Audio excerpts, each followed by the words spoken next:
Hey guys, and welcome to layout update number 2. There's been a lot of progress throughout the past month or so.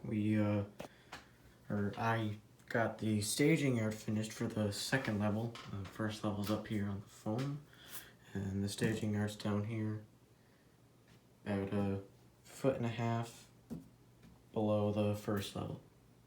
The biggest change so far is that we got the Helix installed. It's all hooked up to the table, we got all the track on, and all the pieces are all put together.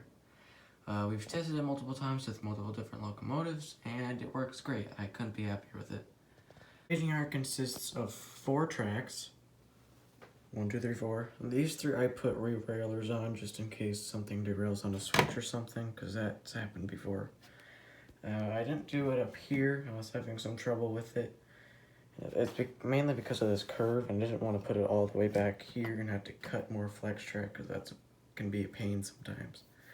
So all of this is flex track, and then these are pico switches, and the frogs are not powered. These are just some Atlas bumpers. They're very cheap. They're really nothing at all. I wouldn't use these on the top of the layout where you're going to be able to see everything, because once we are all done under here, everything's all cleaned up, we're going to have curtains, so you can't see underneath the layout unless you move them out of the way.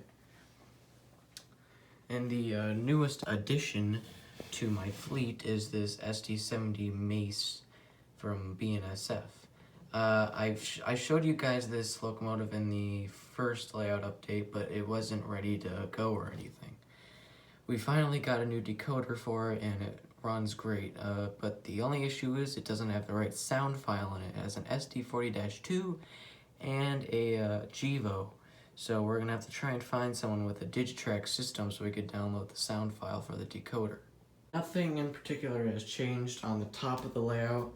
We cut the hole over here where the Helix is going to come out.